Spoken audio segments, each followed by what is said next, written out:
about your conversations with President Putin about Syria. You've predicted that Assad will leave power through a political transition.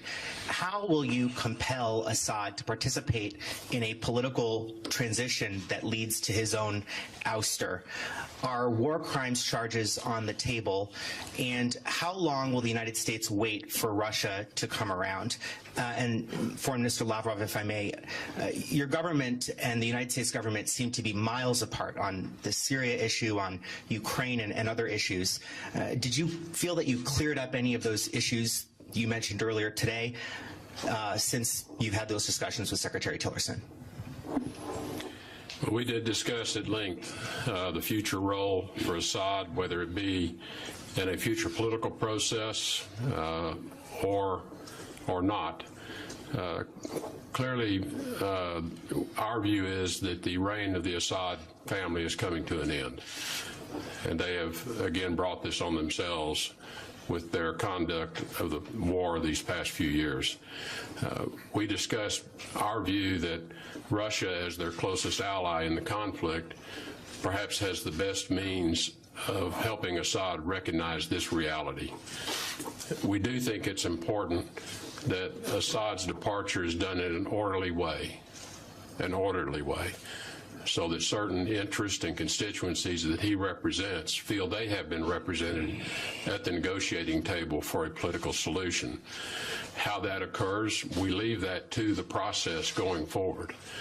We do not think one has to occur before the other can begin, and it will take a pace of its own. But the final outcome, in our view, does not provide for a role for Assad or for the Assad family in the future governance of Syria. We do not think the international community will accept that. We do not think the world will accept that. What about the war crimes charges?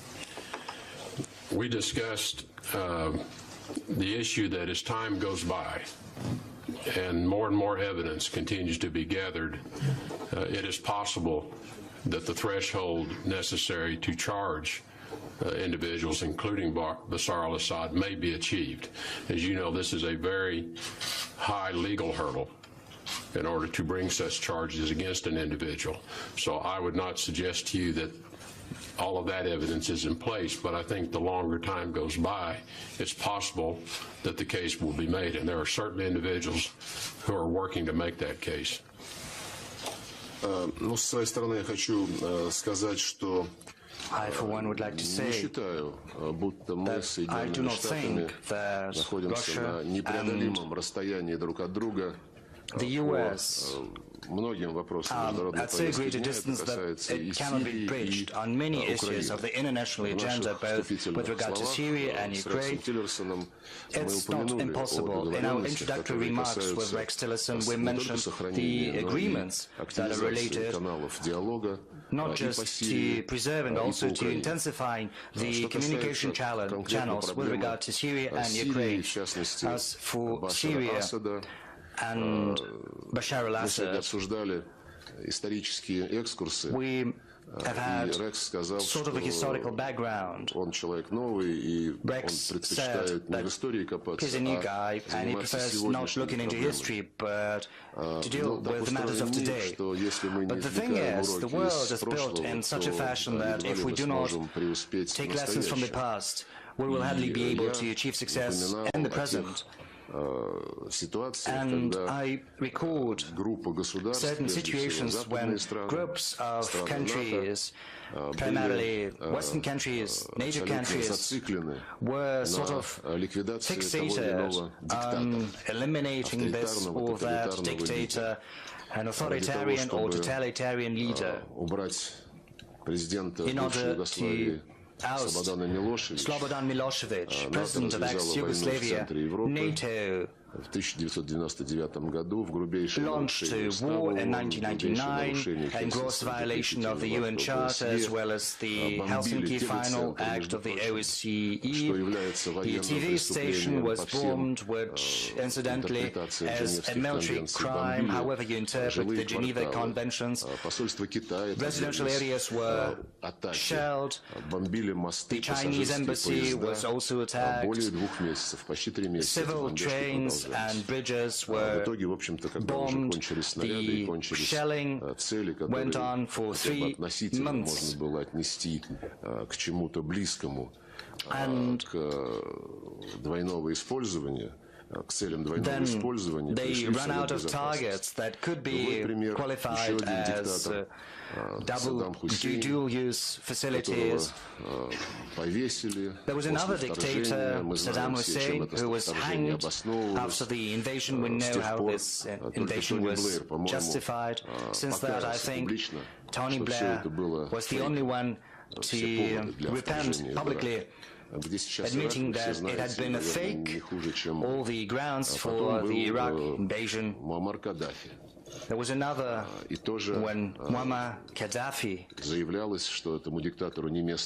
it had been said that there was no place for this dictator in his country. It was said that democracy would prevail, but we know full well what is happening in Libya right now. The Libyan statehood is all but non-existent. Our president talked about that yesterday with the Italian president. Right now we're trying to restore the Libyan statehood through the process of national reconciliation. We're trying to put an end to the situation in which this country turned into a channel of human trafficking, as your media have reported today. Incidentally, there are other examples, not so recent. The president of Sudan, Omar al-Bashir, there has been a warrant for his arrest issued by the International Criminal Court, and several days later the Obama administration decided that in order to settle this problem, Sudan had to be split into 2 parts. South Sudan was established, and the Obama administration tried to help them secure Omar al-Bashir's agreement to this splitting up. President Bashir held his end of the bargain. He cooperated. Sudan was split into 2 parts in accordance with the Obama administration's plan. And right now, Washington, and then Washington insisted that sanctions should be introduced against the country they helped create. So this fixation on trying to oust this or that dictator, an authoritarian or totalitarian leader, is well known to us, and we know how it ends. A successful ouster of a dictator is for me very hard to remember. If you have any examples, I'd be glad if you could share them with me. On Syria, as our president has stated on many occasions, we are not